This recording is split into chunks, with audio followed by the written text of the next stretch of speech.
हाँ जी, स्टार्ट करते हैं। सेट्स, ठीक है, बहुत ही काम का टॉपिक है अगर देखा जाए तो जेईई मेंस के अकॉर्डिंग, है ना। तो जेईई मेंस के अंदर सेट्स के साथ सेट्स एंड रिलेशन भी आता है। सबसे पहले अपन सेट्स के बारे में देख लेते हैं। मुश्किल से 15 से 20 मिनट का टॉपिक है, एक बार आइडिया हो जाता है तो अपन क्या क्वेश्चंस कर सकते हैं इसके अच्छे से, ठीक है। चलो स्टार्ट करते हैं। सबसे पहले कुछ डेफिनेशंस पार्ट है, फटाफट लिख लेना।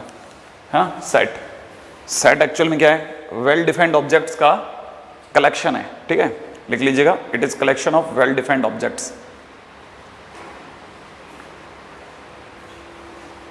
They are denoted by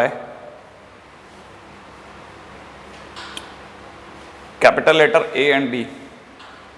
Capital letter A, B.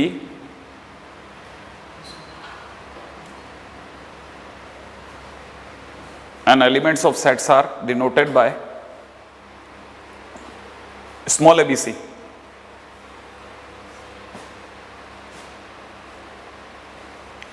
ठीक है, अब मैं इसको समझा देता हूँ। एक्चुअली में क्या कहानी है ना, जो सेट होगा वो तो कैपिटल ए कैपिटल बी से दिखाएंगे और अंदर के जो एलिमेंट होंगे ना स्मॉल ए स्मॉल बी से दिखाएंगे। तो अक्सर ये इस तरह की लाइन आती है कि A belongs to A, B belongs to B. इसका मतलब ये है कि small A is element of set A. Small A जो है वो सेट ए का एलिमेंट है, ठीक है। इसको ऐसे बोलते हैं, A belongs to A. If A is not a element of A then we write it A belongs to A, not belongs to A, ठीक है, लिख लो।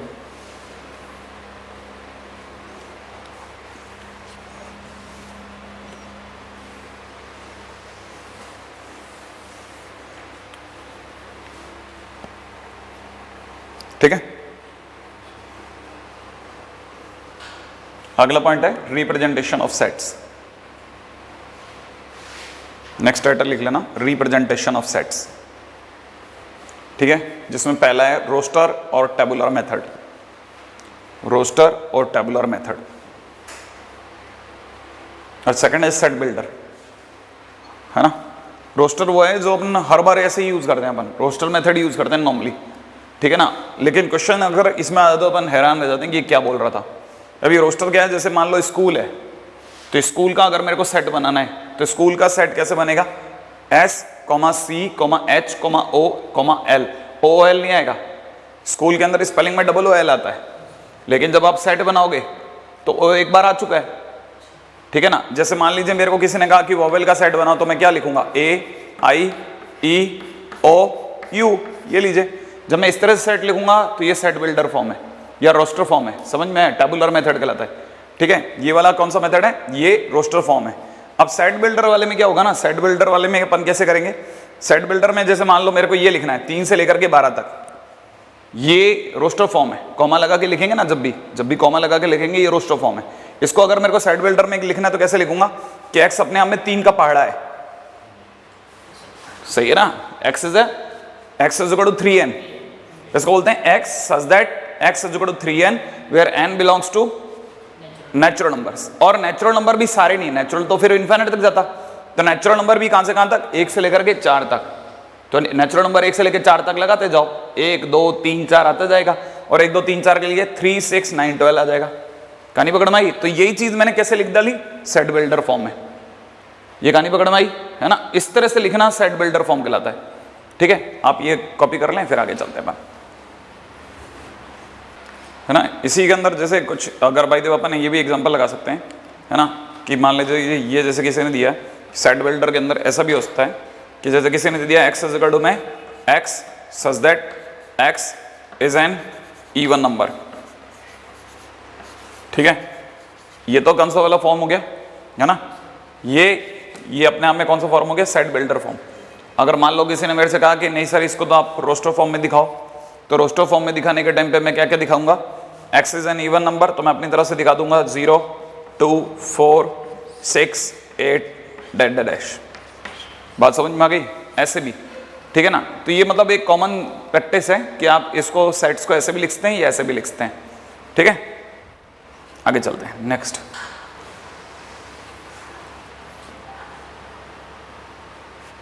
है ना। हाँ जी सर, अगला पॉइंट, ठीक है। Next is types of sets.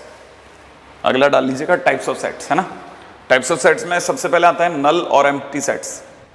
नल और एम्प्टी सेट्स, याद होगा आपको, नल और एम्प्टी सेट जब अंदर कुछ हो ही नहीं, नो एलिमेंट इज देयर, ठीक है। A set having no element is called empty sets, denoted by simple curly bracket और अ फाई, या तो ऐसे दिखाएंगे या ऐसे दिखाएंगे, ठीक है।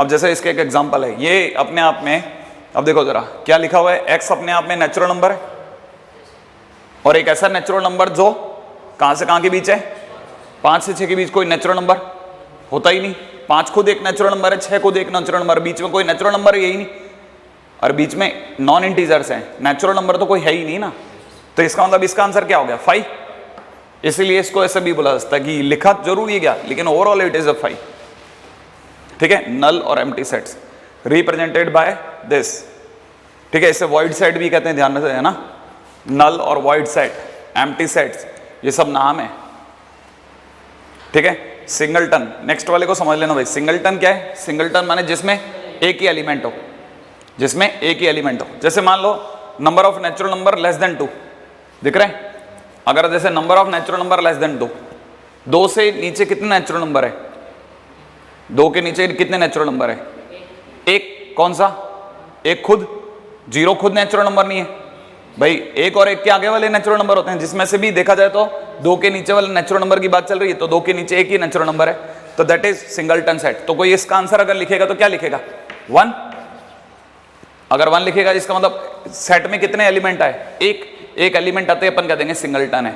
अब जैसे ये है, देखो set of even prime number है ना, प्राइम नंबर में, प्राइम नंबर के अंदर सबसे छोटा प्राइम नंबर कौन सा है, 2, अगला 3, 5, 7, 11 है ना, याद है 13, 19, 17 प्राइम नंबर तो ये ना।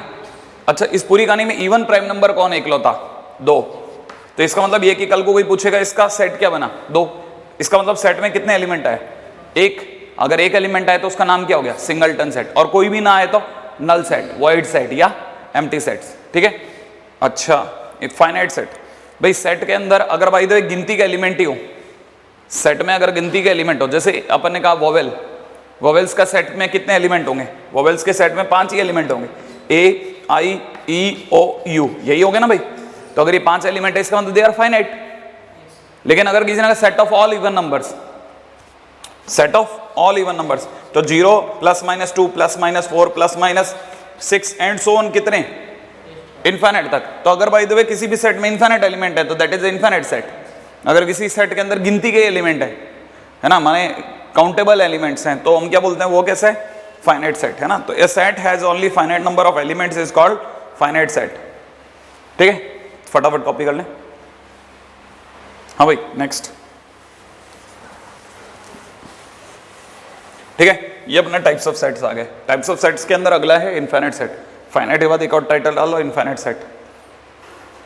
इनफाइनाइट सेट कौन सा होगा, जिसमें number of elements are infinite, बस लिख लो, a set which has infinite elements, ठीक है, जिसमें a इज इक्वल टू में 1 2 3 डैश डैश लिख के छोड़ दो। अच्छा, अब जरा इधर आ जाते हैं, ऑर्डर ऑफ सेट। ये ऑर्डर ऑफ सेट क्या चीज है, ऑर्डर ऑफ सेट माने नंबर ऑफ एलिमेंट्स गिन करके बताना, ठीक है ना। Number of elements is number of elements in a set is called order of set. जैसे अभी अपने ए आई ओ लिखा, उसमें कितने एलिमेंट है, 5, तो मेरे से कोई पूछेगा उसका ऑर्डर कितना, तो मैं कहूंगा 5। अगर किसी ने मेरे से पूछा स्कूल के अंदर कितने, तो अपना स्कूल का सेट क्या था, SCHOL, उसमें कितने एलिमेंट हुए, 5, तो नंबर उसका कोई पूछे ऑर्डर कितना है, 5। जैसे यहाँ पे किसी ने लिखा 2 3 4 5, इसका ऑर्डर कितना हुआ, 4, ठीक है। तो याद रखना इसका ऑर्डर, ऑर्डर का मतलब नंबर ऑफ एलिमेंट्स, ऑर्डर का मतलब क्या, नंबर ऑफ एलिमेंट्स। तो याद रखना number of elements they are represented by Na और OA, है ना, याद रखना Na और OA, ये ऑर्डर ऑफ सेट है। अच्छा, इक्वल सेट कब होगा, इक्वल सेट का मतलब जब बिल्कुल सेम टू सेम हो, जो एलिमेंट A में है वही एलिमेंट B में हो, तब इक्वल सेट है, ठीक है। देखो जरा ये क्या कर रहे हैं, 2 sets are said to be equal if each of element of A, each element of A is element of B, element of A is element of B, जैसा A में एलिमेंट्स हैं वैसे B में एलिमेंट हो, तब कहेंगे equal sets है। बात समझ में आ गई, है ना। तो याद रखना, जैसे किसी ने दे दिया A इज इक्वल टू 1 2 6 7 और B में दे रखे हैं 6 7 1 2, नहीं है 1 2 6 7 6 7 1 2 एक ही बात है, दोनों सेट सेम है, बस उनके क्रमों का अंतर है। लेकिन क्योंकि क्रमों का अंतर है है ना, उसमें 6 1 2 7 है, तो फिर सेट डिफरेंट माना जाएगा। लेकिन क्योंकि अंदर का सब सेम है इसलिए सेट इक्वल सेट्स कहलाएंगे, ए और बी आर इक्वल सेट्स। ठीक है, कॉपी हो जाए फटाफट से। हाँ जी साहब, अगली बात है। ठीक है, तो वापस ये बात समझ में आ गई ना आपको कि ऑर्डर ऑफ सेट का मतलब नंबर ऑफ एलिमेंट्स और इक्वल सेट्स का मतलब दोनों सेम हो। अच्छा, इक्वल सेट्स के अलावा एक और कंफ्यूज करने वाली चीज है इक्विवेलेंस सेट। इक्विवेलेंस सेट तब होता है जब नंबर ऑफ एलिमेंट सेम हो। जैसे अपने पास में ABCD लिखा है और उधर 1 2 3 4 लिखा है, इसमें कितने एलिमेंट है 4, इसमें कितने 4, तो इसका मतलब ये कि दोनों सेट्स में नंबर ऑफ एलिमेंट्स इक्वल है, दे आर इक्विवेलेंस सेट। ठीक है ना। हाँ, तो ये एक और चीज। अच्छा, इसमें सबसे इंपॉर्टेंट चीज पे आ गए अपन लोग, सबसेट एंड सुपर सबसेट। ठीक है ना, ये सबसेट और सुपर सबसेट क्या है? जैसे मान लो किसी ने मेरे को बोला कि A और B करके 2 एलिमेंट्स हैं। ठीक है ना, A अपने को दे रखा है 1 2 3, क्या दे रखा है 1 2 3। अगर किसी ने कहा इसके सबसेट्स बनाओ, तो इसके सबसेट्स जो बनेंगे वो दिखा देता हूं। एक तो 1 बनेगा, एक 2 बनेगा, एक 3 बनेगा, सही है, एक बनेगा 1 2, एक बनेगा 1 3, सही है ना, एक बनेगा 2 3, ठीक है ना, और एक बनेगा 1 2 3 खुद। बात समझ में आई? ये बात समझ में आई या नहीं आई? 1 2 3 के कितने सेट्स, कितने सबसेट्स बन सकते हैं? इतने बन सकते हैं। एक सेट जिसमें सिर्फ 1 आता हो, तो 1 क्योंकि इसका एक भाग है, इसका एक पार्ट है, इसका एक एलिमेंट है, तो हम कहेंगे ये इसका सबसेट है, ये इसका सबसेट है, और ये इसका सुपर सेट है। ये छोटू वाला जो है वो तो सबसेट है, जो इसका बाबू है वो तो सबसेट है, और जो इसका बाबूजी है वो सुपर सेट है। बात समझ में आ गई? तो सबसेट सुपर सेट। अब ये जो है ना, ये जो सबसेट, ये भी सबसेट, ये भी सबसेट, इस सबसेट में एक 1 2 3 एग्जैक्टली वैसे ही है। बात समझ में आई? जब तक ये है तब तक सबसेट है, और तब तक हम ये कहेंगे कि ये सब जो कुछ भी है, ये इनमें से किसी को भी बी नाम दे सकता हूं, इनमें से किसी को भी मैं बी नाम दे सकता हूं। तो मैं बोलूंगा बी जो है दैट इज सबसेट ऑफ ए। नहीं है? अगर आपको ये बात समझ में नहीं आई तो एक छोटा सा काम करते हैं, तब समझ में आ जाएगी। इन दोनों में छोटा कौन है? ये कि ये छोटा कौन है? राइट वाला कि लेफ्ट वाला? अरे कौन से सेट छोटे हैं, ये वाले कि ये वाले? तो हम बोल सकते हैं B is less than equal to A। Equal to कहां हुआ? ये वाला, वरना तो सारे छोटे ही थे। अब ये जो छोटा है ना, इसको थोड़ा सा अपन भौंट कर देते हैं, नहीं है समझ में? थोड़ा सा यहां तो मोटा कर देते हैं अपन, इसको मोटा करते ही क्या बन जाएगा? ये सबसेट बन जाएगा। ठीक है ना। तो B is less than equal to A की जगह अपन इसको पढ़ेंगे B is subset of A। अच्छा, जिस दिन अपन इसमें जो इन दोनों में सेम टू सेम कौन सा है? नीचे वाला। जिस दिन इसको रोक देंगे उस दिन बाकी बचे हुए लोग प्रॉपर सबसेट कहलाएंगे। नहीं आया समझ में? सबसेट में वो खुद भी आता है, सबसेट में सेट खुद भी आता है। जिस दिन आप सेट के एग्जैक्ट खुद वाला जो सेट होगा ना, उसको रोक दोगे तो बाकी बचे हुए सेट प्रॉपर सबसेट कहलाएंगे। ठीक है ना। इन केस तब ये यहां पे कैसे, तब प्रॉपर सबसेट होने पे मैं इसको कैसे रिप्रेजेंट करूंगा? B is proper subset of A। इसका मतलब समझ गए? क्या उड़ गया? इक्वल वाला पार्ट उड़ गया। इक्वल वाला पार्ट उड़ते प्रॉपर सबसेट, और इक्वल के साथ होते हुए सबसेट। ये बात यहां तक समझ में आ गई है ना? तो ये अब सबसेट और सुपरसेट। अब अगला है नंबर ऑफ सबसेट्स। ठीक है, तो नंबर ऑफ सबसेट्स कितने होते हैं? नंबर ऑफ सबसेट्स उतने ही होते हैं जितने अंदर के एलिमेंट हो, उसकी पावर। अगर जैसे number of elements are n, अंदर अगर n एलिमेंट्स हैं तो 2 to the power n उसके सबसेट्स होते हैं। जैसे मान लो इसके अंदर कितने एलिमेंट हैं? 3, तो इसके 8 सबसेट्स बन सकते हैं। अगर कोई पूछेगा ना तो 2 to the power 3 सबसेट्स बन सकते हैं। मैंने 8 बन सकते थे। क्या ये 8 है? देखो गिनो, 1 2 3 4 5 6 7। इसका मतलब 100% कोई और रह गया मार्केट में। कौन रह गया? कुछ आइडिया? 5। कहानी पकड़ में आई? 5 हर किसी का सबसेट होगा, नल सबसेट। कहानी पकड़ में आ गई? ये हो गया है ना। फटाफट कॉपी कर दें। ठीक है, आगे चलते हैं। अगला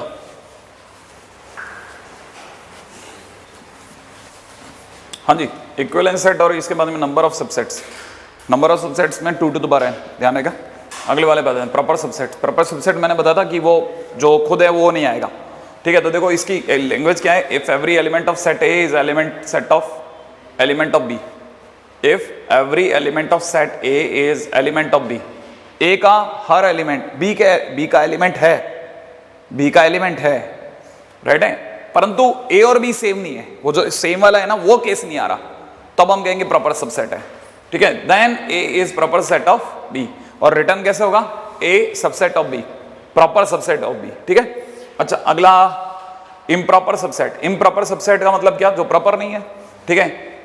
the set itself and the empty set is improper set, दो जने इम्प्रॉपर सबसेट कहलाएंगे, कौन कौन से, एक तो फाई वाला और एक खुद वाला। अगर किसी ने वही दे दिए तो हम कहेंगे वो दो जने जो थे ना, एक तो फाई और एक खुद, ठीक है, वो दोनों कैसे इम्प्रॉपर सबसेट है। अच्छा अब पावर ऑफ सेट पे आते हैं। पावर ऑफ सेट तो मतलब पी के इससे डिनोट करते हैं, ठीक है, और एन पी एक्स का मतलब 2 to the power n होता है, वैसे काम का है नहीं, फिर भी आप लिख लो अपनी तरफ से, ठीक है। जैसे इसको मैं एक्सप्लेन कर देता हूं, जैसे मान लीजिए मैंने अभी लिखा था ना a इज इक्वल टू 1 2 3, ठीक है। अब किसी ने मेरे से कहा इसका पावर सेट बताइए, पावर सेट का मतलब सारे सेट सारे सबसेट दिखाओ। सारे सबसेट दिखाने का मतलब क्या, एक तो 5 दिखाओ। अब 1 2 3 में मैंने क्या क्या दिखाया था, एक 1 दिखाया था, एक 2 दिखाया था, एक 3 दिखाया था, एक 1 2 दिखाया था, याद आया, एक 1 3 दिखाया था, एक 2 3 दिखाया था, याद आया आपको, एक मैंने आपको 1 2 3 भी दिखाया था, याद आ गया। अब ये सब मिलाकर के अगर मैं दिखा गया तो ये पावर सेट कहलाएगा, ठीक है। पावर सेट है मतलब सारे सबसेट आपने ऐड ऑन कर दिए, ठीक है। फटाफट लिख लो, आगे चलते हैं, ठीक। अगले पे आ जाते हैं, नेक्स्ट पॉइंट है ना, हटा लो ये सब। तो पावर सेट समझ में आ गया आपको, ठीक है, proper improper set, power of A set. अगला है देखिए सब, हर सेट जो होता है वो खुद का सबसेट होता है, याद है ना, मैंने अभी बताया था 1 2 3 का सबसेट 1 2 3 भी है। अच्छा अगर किसी सेट में n एलिमेंट है तो टोटल नंबर ऑफ सबसेट्स हो सकते हैं 2 to the power n, ठीक है ना। अच्छा और प्रॉपर सबसेट्स हो सकते हैं 2 to the power n minus 1, n minus 1 का मतलब दो जनों को छोड़ के, कौन कौन से दो जनों को, एक तो फाई को और एक खुद को, उनको छोड़ दिया तो 2 to the power n minus 1, क्योंकि आपने किसको, दो जनों को छोड़ा, तो 2 to the power n minus 1 का मतलब 2 to the power n upon 2, दो जनों को छोड़ा भाई, ठीक है। अगले वाले पे आते हैं, phi is always a subset of any set, phi तो हर बार सेट सबका सबसेट है, ठीक है ना। अच्छा proper subset of phi, phi का खुद का प्रॉपर सबसेट डिफाइंड नहीं है, क्योंकि प्रॉपर सबसेट का मतलब जो उसको खुद को ही छोड़ दे, अब फाई सबको छोड़ के आया उसको भी छोड़ देंगे, बचेगा क्या, ठीक है ना। तो ये 4 इंपॉर्टेंट पॉइंट और नोट कर लें फटाफट से। नेक्स्ट, रेडी, हाँ जी साहब, अगला पॉइंट है ना, अलजेब्रा ऑफ सेट। देखो अब यूनियन का क्या मतलब होता है, यूनियन का मतलब दोनों को यूनाइट करके, मैं ना यूनियन करके बोलना, जैसे 1 2 3 एक सेट है और 1 2 3 4 2 3 4 दूसरा सेट है। दोबारा सुनना मैं क्या बोल रहा हूँ, 1 2 3, अगर मान लो ये आपका A है और ये आपका B है, उसका नाम क्या है 2 3 4। अब किसी ने कहा आपको A यूनियन B करो, तो यूनियन B का मतलब ये कि एक ऐसा सेट बताना है जिसमें दोनों आते हो, दोनों का कॉमन नहीं आता हो, दोनों सेट्स अपने आप को ढूंढ लें उसमें। जैसे मैं लिखता हूं 1 2 3 4, अगर मैंने 1 2 3 4 इनका यूनियन लिख दिया तो 1 2 3 क्या इसमें आता है, क्या 2 3 4 भी इसमें आता है, इसका मतलब 1 2 3 4 एक ऐसा सेट है जो दोनों का यूनियन है, जिसमें दोनों आ गए। अच्छा ये तो हुआ यूनियन, यूनियन के बाद होता है इंटरसेक्शन।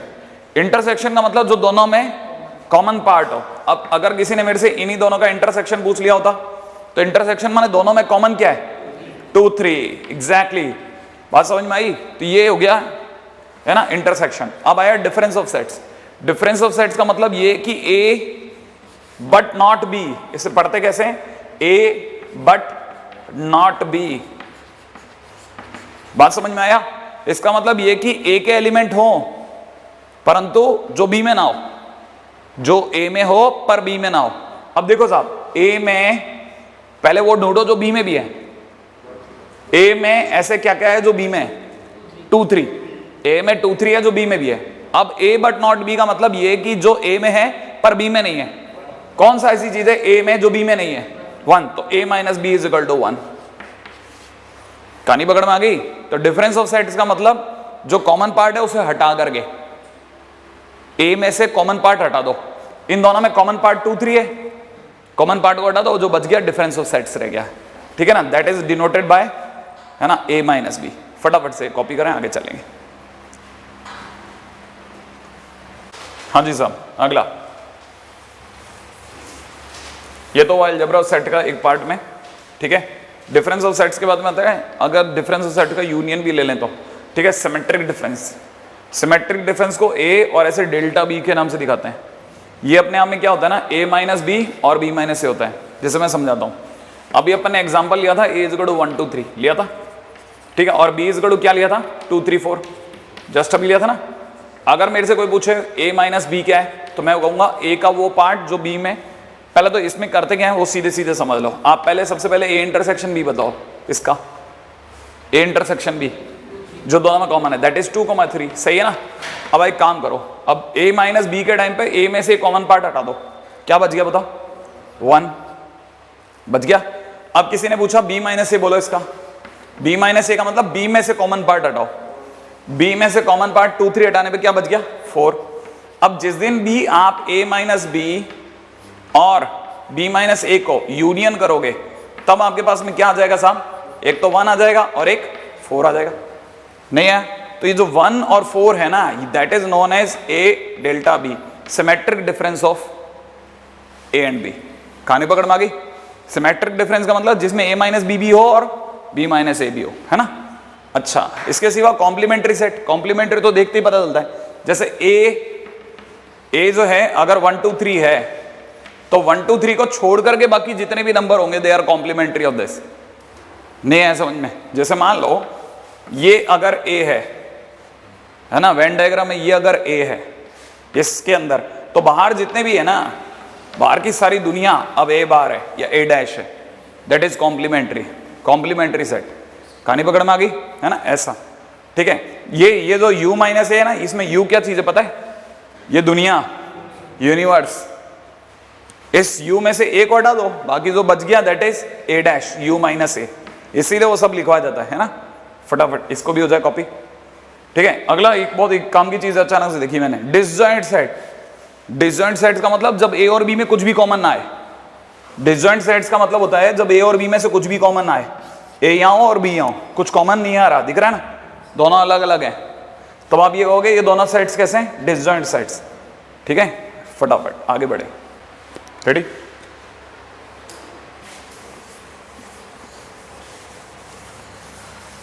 हाँ जी, ऑपरेशन ऑफ सेट्स।